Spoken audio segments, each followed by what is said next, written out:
B.Ed college সমূহ integrated B.Ed course হব বুলি কৈছে কেতিয়া হব কেনেকে হব আমি সরকারে 10খন B.Ed কলেজ আমি বনাই আছো এই B.Ed কলেজ সমূহ কি হব ডায়েট সমূহ যি আছে ডায়েট বিলাকৰ ভৱিষ্যত কি হব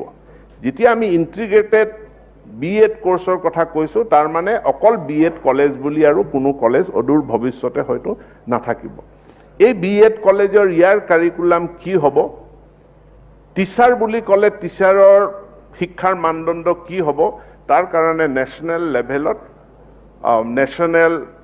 মানে professional standard of teachers NPST national professional standard of teachers এটো প্ৰস্তুত হৈছে মই জনামতে প্ৰায় সম্পূৰ্ণ হৈছে 2 এদিনতে ই ঘোষিত হ'ব নতুন B.Ed ইন্টিগ্ৰেটেড B.Ed কোৰ্সৰ কাৰিকুলাম কি হ'ব NCERT প্ৰস্তুত কৰি আছে মোৰ তাত থকা তথ্য মতে এই কাৰিকুলাম ফ্ৰেমৱৰ্কটো একেবাৰে শেষ পৰ্যায়ত আছে এটো 2 এদিনতে ঘোষিত হ'ব এটো ঘোষিত হৈ যোৱাৰ লগে লগে আমি B.Ed কলেজ বিলাকত তাত জেনাৰেল সাবজেক্ট কোৰ্স ইনকৰ্পোৰেট কৰি ইনক্লুড কৰি ইন্টিগ্ৰেটেড B.Ed কোৰ্স আৰু যিসমূহ জেনাৰেল কলেজ আছে সেই জেনাৰেল কোৰ্স কলেজ বিলাকতো কাৰিকুলাম ফ্ৰেমৱৰ্কটো চোৱাৰ পাছতো তাত নতুন সাবজেক্ট নতুন